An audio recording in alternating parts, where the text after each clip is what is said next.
ডাঙৰ খবৰ টিভি নিউজৰ হাতত জুবিন গাৰ্গৰ মৃত্যু সন্দৰ্ভত এটা ডাঙৰ খবৰ আহি পৰিছে। শেষৰে মিছা মাতিলে, আচল কথাটো এইবাৰ কৈ পেলালে অভিমন্যুৱে। পানীত ডুব যোৱা জুবিনক কোনে তুলি আনিছিল তাক লৈ যথেষ্ট প্ৰশ্ন অৱতাৰণা হৈছিল। মোবাইলত জুবিন দাৰ মৃত্যুক লৈ পিনে ডাঙৰ খবৰ আহি গ'ল। আপোনালোকে এইটো ভিডিঅ' অলপ স্কিপ নকৰি সম্পূৰ্ণ ভিডিঅ'টো চাই থাকিব যে আচলতে জুবিন দাক হত্যা কৰা হৈছিল নে জুবিন দাৰ মৃত্যু হৈছিল। এইটো ভিডিঅ' সম্পূৰ্ণ চালে আপোনালোকে গম পাব। সেইকাৰণে এইটো ভিডিঅ' অলপ স্কিপ নকৰাকৈ সম্পূৰ্ণ ভিডিঅ' চাই থাকক। আচলতে ছিংগাপুৰত জুবিন দাৰ লগত কি ঘটনা ঘটিছিল এইটো ভিডিঅ' চালে আপোনালোকে সম্পূৰ্ণ বুজি পাব। সেইকাৰণে অলপ স্কিপ নকৰাকৈ সম্পূৰ্ণ ভিডিঅ' চাই থাকক। ভিডিঅ'টো ভাল লাগে আপোনালোকে লাইক কমেণ্ট কৰি শ্বেয়াৰ কৰি দিব। ধন্যবাদ। প্ৰভা মহন্তই এইবাৰ অভিমন্যু তালুকদাৰৰ বিস্ফোৰক স্বীকাৰোক্তি। পানীত ডুব যোৱা জুবিনক ইহঁতৰ কেপ্টেইনে তুলি আনিছিল বুলি মন্তব্য অভিমন্যু তালুকদাৰৰ। আৰু অভিমন্যু আপোনালোকে সম্পূৰ্ণ ভিডিঅ'টো চাই থাকিব। জুবিন গাৰ্গৰ মৃত্যুক লৈ পিনে আহি গ'ল ডাঙৰ খবৰ। কি ডাঙৰ খবৰ আহি গ'ল আপোনালোকে এই ভিডিঅ'টো সম্পূৰ্ণ চালে গম পাব। সেইকাৰণে অলপ স্কিপ নকৰি সম্পূৰ্ণ ভিডিঅ'টো চাই থাকক। জেৰাত হুক হুকাই কান্দিছে অমৃত প্ৰভা মহন্তই।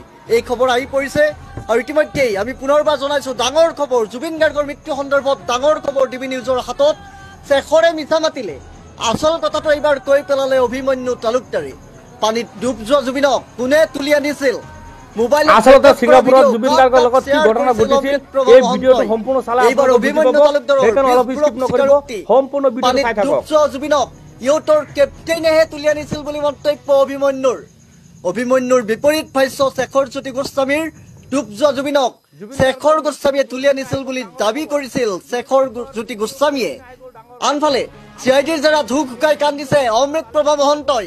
এই খবৰ আহি পৰিছে অমৃত প্ৰভাই নিজৰ মোবাইলত ৰেকৰ্ড কৰিছিল সকলো ভিডিঅ', তিনিজন লোকক শ্বেয়াৰ কৰিছিল।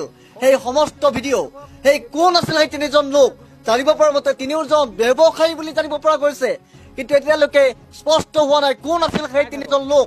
তাক লৈ সৰ্বত্ৰ চৰ্চা অব্যাহত আছে। সামাজিক মাধ্যমত বহুতে লিখি আছে কাক কাক শ্বেয়াৰ কৰিছিল অমৃত প্ৰভাৰ ভিডিঅ' লৈ, কোনে খণ্ড খণ্ডকৈ ভিডিঅ' সম্পাদিত কৰিছিল তাক লৈ প্ৰশ্নৰ অৱতাৰণা আছিল। আৰু এই সময়তে এইবাৰ জুবিন গাৰ্গৰ মৃত্যু সন্দৰ্ভত আহি পৰিছে ডাঙৰ খবৰ। চৰ্চা অব্যাহত থকাৰ সময়ত এইবাৰ ডাঙৰ খবৰ আহি পৰিছে। কিছু সময় পূৰ্বে আমি সদৰি কৰিছিলো টিভি নিউজৰ বাতৰি সম্প্ৰচাৰ কৰিছিলো আৰু বিস্ফোৰক তথ্য কেইটামান আমি ফাদিল কৰিছিলো যে শ্যাম কানু মহন্ত, সিদ্ধাৰ্থ শৰ্মা, অমৃত প্ৰভা মহন্ত, শেখৰ জ্যোতি গোস্বামীৰ পিছত এটা নতুন নাম চৰ্চালৈ আহিছে আৰু সেই নতুন নামটো হ'ল তন্ময় ফুকন। যিগৰাকী তন্ময় ফুকনে ইয়ত যাত্ৰাৰ সমস্ত আলোচনা কৰিছিল হোৱাটছএপ গ্ৰুপ যোগে। সেই বাতৰি আমি সম্প্ৰচাৰ কৰিছিলো আৰু তাৰে মাত্ৰ কেইটামান মুহূৰ্তৰ পিছতেই টিভি নিউজৰ হাতত ডাঙৰ খবৰ আহি পৰিছে জুবিন গাৰ্গৰ মৃত্যুৰ সন্দৰ্ভত। এইবাৰ ডাঙৰ খবৰ শেখৰে মিছা মাতিলে।